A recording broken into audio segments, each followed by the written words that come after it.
It's the last game of the year. I can handle it. I think I'm losing my mind. One more game might be too much. How am I gonna do all of this? But I played thousands of video games this year. Have I gone too far this time? Maybe it might be too much then. Crisis Core, Final Fantasy VII Reunion. The last game of the year that I wanted to play. And I got to it and I'm like, I don't know if I can do any more games this year. I played so much, so many amazing games, and I'm like, there's just this one more game. I'm like, can I do it? And I have been playing it. I've been playing a lot of it. I am completely addicted to it, and I have quite a few things to say in my spoiler-free first thoughts video today on Crisis Core. I played the PS5 version. Now, I've got to come clean about something. I have never played the original Crisis Core. I knew what the gameplay was, I knew the characters, but I just never got to it on the PSP. I thought it was really interesting, but I'm like, I'm not gonna play. I wasn't against it, it just didn't happen for me. And time went on. And so for me, them saying that they're gonna do a remake of that game, I didn't know quite what to think. I'm like, is it gonna be good? Is it gonna hold up? I've never played it. A lot of you out there have and have been excited about it. I'll ask you guys, have you been excited about this remake, remaster, per se? And I want to say that the opening cinematic did not bode me with a lot of confidence in what I was about to play. Because it plays, and I'm looking at it, and I'm like, this does not look good. This looks like a PSP game blown up. And that's because it was the cinema. And I think that was hard shot, and they couldn't go in then change it or upscale it or anything like that. And so they really realistically didn't. And I'm like, oh my God, I don't know what to expect from this game at all. But I started to play it. And the one thing that I want to say to begin with, why I like this game so much, is because it's Final Fantasy VII. Again, obviously it's not that Final Fantasy VII. It's a prequel, and the game's very different. It's nothing like that, but it's set in the same world. And it's nice to go back to Shinra. It's nice to see Mako reactors again. It's nice to see the Turks again. We'll get into it. So yes, you're playing as Zack in this game, and it's very fascinating because you have a different angle on the story of pre-Final Fantasy VII. And it's fascinating to see Cloud, it's fascinating to see Sephiroth show up. It's strange to be in the Shinra buildings, running around because you work there. This is where you live and where you've been training, and you're kind of a new recruit getting out there into the world. You got a lot of enthusiasm, a lot of excitement, and that's about all I'll say in the story. You kind of go off to find somebody, and then the story gets a lot deeper and a lot more surreal. Okay. So, why I like this game so much is it's addicting. It's had me addicted. I'm 7 hours in, and it was very hard for me to leave the TV and the PS5 to come in here to shoot this because I was like, I'm just so into this world. What's so addicting is the kind of person I am. I like combat in RPGs, but I like the feeling of leveling up and feeling like I'm getting somewhere. That always has meant something for me. And what I like is this game is so old school in a lot of ways. I like it. So you're in the Shinra building and you start going off in the main storyline, and you can just go and do the main storyline. I don't recommend that at all.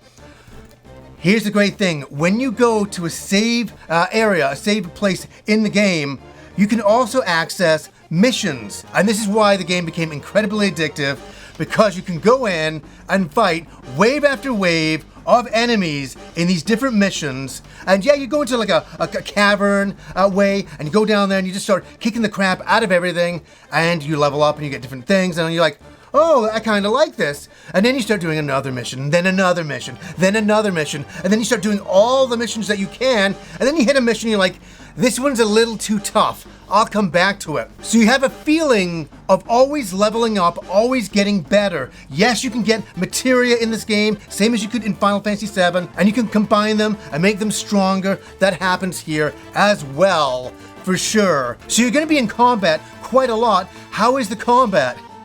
It's wonderful. It's so nice. It's action RPG combat. So you go in there, you're slashing your sword, but you can also use your materia and use magic in there and use the combination of both in real time. And that is really fulfilling. And you also have a slot system with your comrades in the top. They help you out as well. And there's also the summons, which are fantastic. It's very kinetic. It's very addictive. The combat flows really, really well.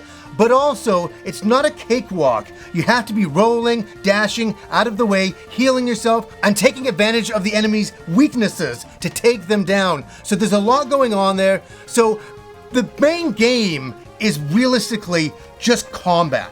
It's just combat, but it's really good. And the environments, this is where we talk about graphics. Yes, the opening cinema is not great, but after that, all of a sudden we get into the in-game graphics, and I was very, very impressed. I thought, wow, they've done a really good job for a PSP game and upscaling it and remaking certain sections of it. Very impressive graphics, really nice to run around this world, see a lot of the details and texturing. It all really comes together. Some bits are a little bit better than other bits. When it goes into the cinemas, it kind of gets a bit grainy. That doesn't look good, but the in-game graphics will impress. As I say, I played this on the PS5. And I've been sitting all day today, all day yesterday, just kind of, going to different sections, doing different missions, saying, this looks really, really good. I'm impressed. And I gotta say, this game is a bit of a shock to me, because I didn't play it back in the day, and I'm kind of glad that I didn't. And I'm gonna recommend the game to people who haven't played it. This is really interesting. If you like Final Fantasy VII, you really get that nostalgia, and it really feels like a good comfort zone. And that's what this game is. It's very familiar to you. And all of the attacks, the soldiers, the Turks in there, all of the characters, it feels like you're coming home. And that's what's really a lot of fun as well, is to revisit the world of Final Fantasy VII. And the music here, yes, they play a lot of tracks from Final Fantasy VII. That's always a really nice thing to hear. I really like the music in the game. I really like doing levels over and over and over again to level my character. So if you're not doing well in the story mission, go level in the missions, and let's go and do that for like hours at a time. That's what, see, those are the things when I was younger, an old school RPG guy, I would just level up for hours, and this gives me that. So it's giving me kind of an old school game experience with some beautiful, nice graphics now, and nice kind of wrap around that. And that's what feels good. Old school game, new kind of look to it. And that's what's working, and it works very, very well for me. I've been having a great amount of fun. Like, it's one of those games, I know I did the whole intro, and I did that on purpose because it was the end of the year, there was one more game, and it was Crisis Core, and I'm like, oh my God, I mean, do I have any energy left for that one? I was excited about it, but there's been a lot coming out, and I'm like, okay, we sit down, start playing it, big smile on my face, huge smile on my face. It was kind of nice because I'm playing it next to the Christmas tree, and I was having a cup of tea at the time, and I'm like, this is really, really fun. I'm having really a lot of fun, and it gave me an old school feeling. It made me feel like games of the past, because obviously it is, but I've never played this particular one. It gives me that feeling that you can tell the resonance of this game was created in the past. And that's what's really cool. And yeah, I'm really liking the story. I'm really liking the combat. The enemies look really good. It's really a lot of fun to go in there. I even love it when I get my ass kicked and I'm like, that's all me. That's all me. And I'm like, let's go level up some more and upgrade some of our equipment and things like that. And yeah, there's a lot of different ways to customize your characters. Obviously, most of it is with materia, and that's a lot of fun. It's really cool to combine the materia to get stronger ones and to bring them in. And yeah, super great. It's the last game of the year for me, and it's not what I expected. I expected it to be kind of like good. Right? A bit of a chore? I even kind of thought maybe it might be a bit of a chore. Older game, might not hold up. I've never played it. And I'm glad that I didn't play it. It's really working well for me. A really great Christmas game. I have got to go and finish this game because there is no other way that is happening. And yeah, as a game of the year, it's definitely there for me. It's absolutely there. It will be mentioned in my games of the year. What do you guys think of Crisis Core?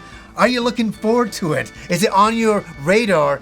I'm coming in here to say it definitely should be. It's one of those ones, if you like the Final Fantasy VII, games in general, and the Final Fantasy series in general, I think you'll be very, very at home here, and you'll get a lot out of this game, and I'm getting a lot out of it. I'm still, as I say, I'm about 7 hours in. I think there's a long way to go, and I'm looking forward to unlocking all of it and doing every single mission because the battles are just kinetic and addictive. Gives me that ease feeling where I'm just grinding over and over and over and I'm getting something out of it, and that's really, really cool. So that's my last First Thoughts review of the year, and now I'm going to move on to all of the rest of the videos for the rest of the year. So anyways, guys, until next time.